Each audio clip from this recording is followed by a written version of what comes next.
With both sides stuck in a hard stalemate, they knew this war wasn't going to be about taking territory, but about simply wearing each other down. The Allies had plenty of men to expend from its overseas dominions, and the British also started a naval blockade, so Germany couldn't import stuff, like food. Neither side really wanted a long grueling war though, so they both thought of ways to break the deadlock on the Western Front. Idea number 1, new frontiers. When the war first broke out, Australia was quick to take German New Guinea. The Allies also quickly jumped on Germany's colonies in Africa, and particularly in German East Africa, locals were enlisted as soldiers and carriers by both sides, leading to a tragic loss of life for the native Africans. Some new combatants entered the war as well. The Allies' new friends were Italy and Japan. Japan was busy building itself an empire, so it was more than happy to take away German islands and colonies in East Asia. Italy actually had an alliance with Germany and Austria-Hungary before the war, but after some tense relations, and then the Allies promising to give them some of Austria-Hungary's stuff, they switched sides. Italy opened up a front in the mountains here, but like everyone else, they were stuck in stalemate for most of the war. The Central Powers' new friend was a struggling empire in the Middle East. The Ottomans were divided on whether to actually join the war or not, since they had been exhausted by the recent Balkan Wars. Some of the politicians who did want to join went off on their own and fired some shells at Russia, and then came back and said, "Whoops, looks like we're at war now." The Ottoman entry into the war was of particular concern to the British, since the Middle East was full of oil, and Britain wanted all of that oil. First, the Ottomans tried to attack Russia in the Caucasus Mountains, but they weren't prepared for the cold, and many of them froze to death. Then they crossed miles of desert to take the Suez Canal from the British, but that failed too. Then the Allies tried to take the Dardanelles at Gallipoli in a long and hard trench warfare campaign, but that also failed. The Ottomans blamed their initial losses on the ethnic Armenians living within Ottoman territory, and the resulting Armenian genocide led to the deaths of 1.5 million people. Then the Germans sent spies into Afghanistan to try to convince the Arab tribes there to rise up in jihad against the British and attack India. But that plan failed, partly because the spies got bored, brewed their own alcohol, and got drunk, which is a bad thing to do in Afghanistan. All these new frontiers hadn't done much to change the war.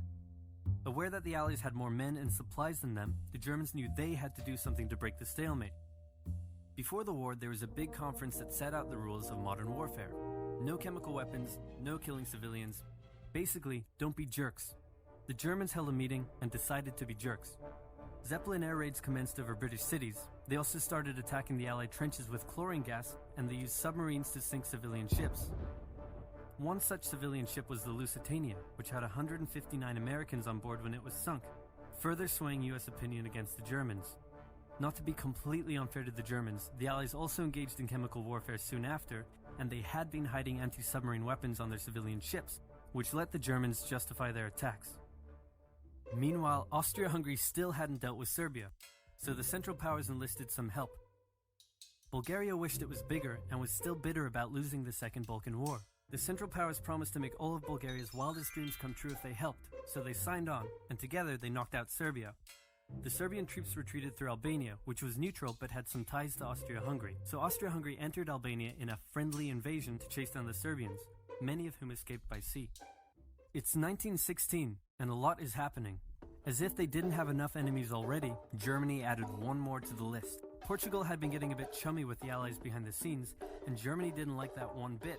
Around the same time, the only sea battle of the war happened. Both sides had a new powerful class of battleships called dreadnoughts, but they were so expensive to build that neither side wanted to risk losing them in a battle, so they kept them in port, except for one time when they had a big fight and a bunch of them got damaged, so they didn't try that again. The UK started conscripting men to the army, so they had plenty of reserves, which is just as well because the Western Front was about to get brutal. The longest and one of the bloodiest battles of the war started when the Germans launched an attack around the French city of Verdun. The French defended it desperately, leading to hundreds of thousands of casualties. Under pressure, the French called on its allies to do something to draw the Germans' attention away, so the British started their own long and brutal fight, the Battle of the Somme, with 60,000 British casualties on just the first day. It was also here that the British first used one crazy brand new piece of sci-fi technology. The Russians had been getting pushed back further and further into their own territory, but in response to the French call for help, they began a huge offensive, and did really well until they ran out of supplies and got stuck. Seeing how well the Russians had been doing, Romania decided now would be a great time to jump in and win the war, and then they got pounded. The Greeks were fighting amongst themselves about whether to join the war or not. The king liked the Central Powers, while the Prime Minister wanted to join the Allies. After a brief national schism, during which the country split into two, the king finally abdicated and the country reunited. With Allied help, they began a new offensive. In the Middle East, Russia was pushing into Ottoman territory from the north. The British had also made a landing in Mesopotamia to protect Persia's oil fields, and they had also sent a small army up the Tigris River to try to take Baghdad, but the army got sieged in the town of Kut along the way and eventually surrendered. A new offensive was launched from the south with all-out desert warfare. The offensive was aided by one famous British officer, better known as Lawrence of Arabia, who helped lead the Arab tribes in a revolt that wreaked havoc on the Ottoman supply lines. By the time 1917 rolled around, everyone was exhausted. There were mutinies in the French army, the German populace was starving, and the war had drained all of Russia's supplies. There was no clear winner, and it was still anyone's war. The only question now was, who was going to break first? And the answer was Russia. Tired of not eating and mad that a crazy magic homeless guy was calling some of the shots, there was an uprising in Petrograd complete with riots and strikes. The riots turned into a full-scale revolution and a new government overthrew the Tsar. Then a few months later, the Bolsheviks overthrew the new government, and they pulled Russia out of the war. This was great news for Germany, who now only had to focus on the Western Front. But there was still one problem. The pesky United States of America was looking increasingly like it was going to join the war. America had been selling supplies to the Allies throughout the war and was getting super rich off the back of it, meaning it was in fantastic shape and was dangerous to the Germans.